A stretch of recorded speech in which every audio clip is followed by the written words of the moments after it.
សួស្តីអ្នកគ្នាថ្ងៃនេះខ្ញុំមានការដំណើរកម្សាន្តទៅលេងខេត្តកំពតជាមួយមិត្តភ័ក្តិរបស់ខ្ញុំហើយខ្ញុំក៏បានថតជាវីដេអូប្លុកដើម្បីចែកជូនអ្នកគ្នាទស្សនាខំងើបតាំងពីម៉ោង3ដាំបាយផងអីផងរហូតដល់ម៉ោង4ទើបឡានក្រុងមកយកហើយនេះជាសកម្មភាពនៅក្នុងឡានក្រុងកៅអី25ប៉ុន្តែសមាជិកតែទៅហ្នឹងតែត្រឹម17នាក់ទេហើយនេះពួកខ្ញុំបានមកដល់ធំខេត្តតាកែវគឺមេចិត្តភ្លឺល្មមតែខេត្តតាកែវសម្រស់ឥឡូវស្អាតណាស់ហើយបន្តមកយើងក៏បានចូលញ៉ាំអាហារពេលព្រឹកអ្នកខ្លះក៏បាយទៅអ្នកខ្លះក៏គុយទាវបន្ទាប់ពីបរិភោគអាហារពេលព្រឹកហើយយើងក៏បានបន្តដំណើរទៅទៀតឃើញទេសភាពតាមផ្លូវតាកែវទៅកំពតហ្នឹងគឺស្អាតខ្លាំងមែនទែនខ្ញុំចេញពីខេត្តកណ្ដាលដោយសារខ្ញុំនៅខេត្តកណ្ដាលស្រុកធំហ្នឹងណានេះទេសភាពស្អាតខ្លាំងមែនទែនអ្នកគ្នាមានភ្នំមានដើមឈើនិយាយទៅគឺ fresh relax ប្រឡងហើយវ៉ាល់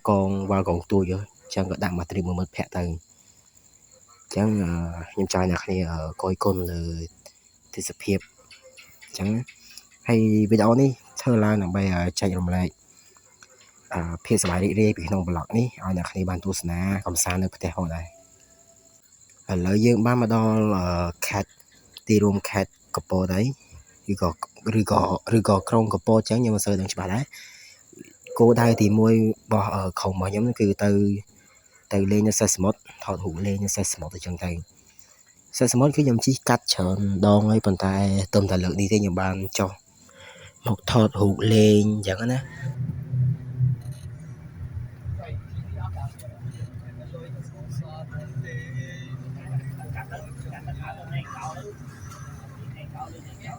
ឥឡូវយើងមកដល់គោលដៅទី1របស់យើងហើយគឺសេះសមុទ្រស្រស់ស្អាតខ្លាំងមែនទែនខេត្តកំពត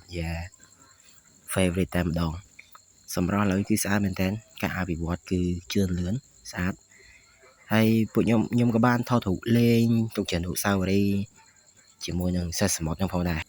ហើយក៏បានថតរូបជាក្រុមដើម្បីទុកធ្វើជាអនុស្សាវរីយ៍ក៏បានចូលដូចជាចូល Starbucks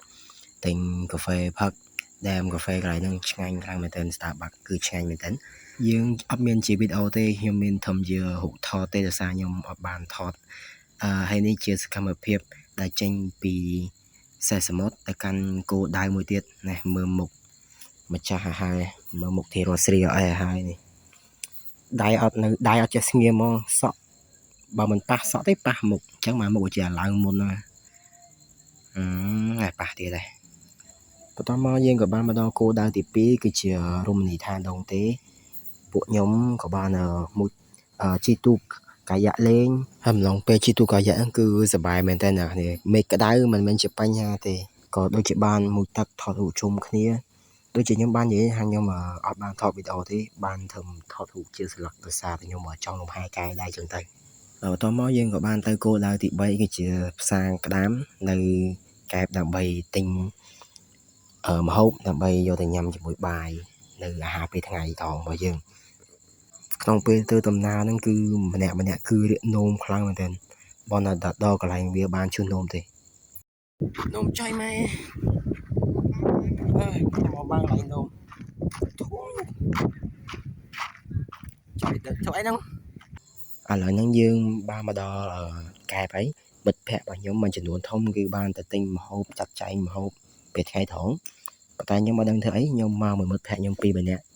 មកមើលសមុទ្រលេងហ្នឹងទៅមកមើលរលកសមុទ្រនៅកន្លែងគេទំធ្វើថ្មីនេះស្អាតខ្លាំងមែនតើណាស់មេឃក្តៅមិនមែនជាបញ្ហាសំខាន់បានឃើញសមុទ្រអីក៏តែអាប៉ែហ្នឹងដែរចេះនៅស្ងៀមមក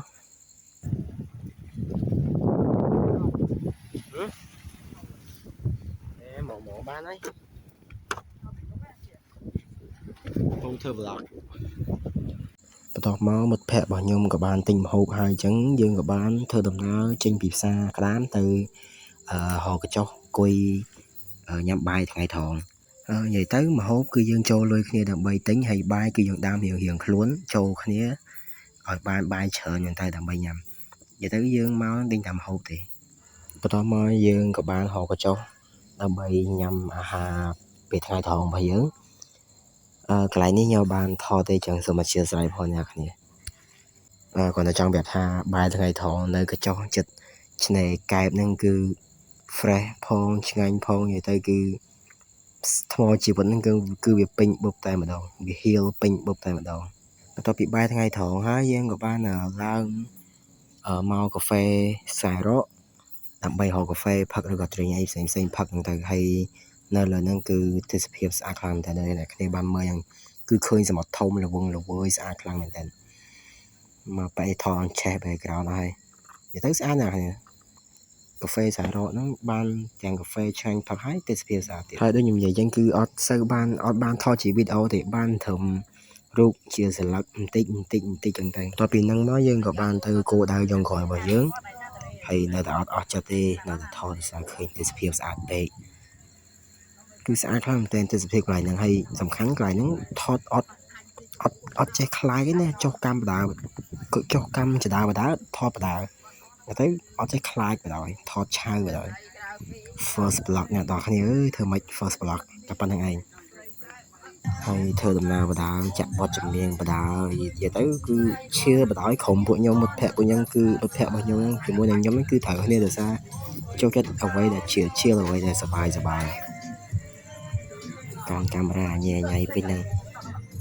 ហើយគោលដៅចុងក្រោយរបស់យើងហ្នឹងគឺជាឆ្នេរដង្កោយើងទៅដើម្បីអង្គុយមើល sunset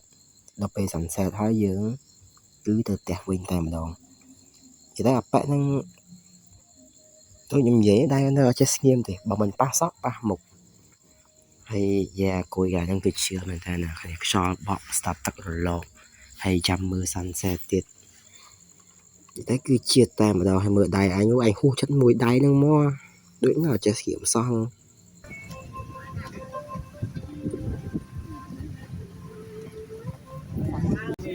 ទៅអោបពីក្រោយខ្នងសាមខោខ្ញុំទៅមកអូនតាមជាប់បងកាយរយំមិនអាចមានលំមិនអាចបញ្ឈប់ខ្ញុំរត់ជាពលខ្ញុំឲ្យកាយើងរំខានលើសងសាច់ចិត្តពេលនេះសុខទុក្ខមិនដែលខ្លាំងđể cho con ta đến với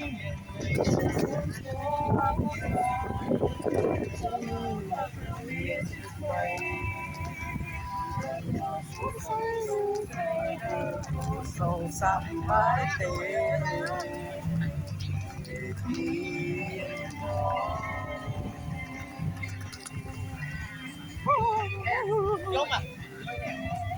ហើយបន្ទាប់ពី set អស់ចិត្តក៏បានថតរូបលេងជាមួយ best friend តែ2នាក់ចឹងណាអែមដែរ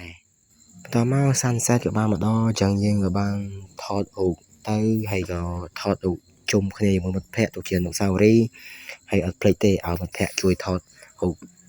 ផ្ទាល់ខ្លួនមួយទុក post story លេងចឹងទៅហេហេ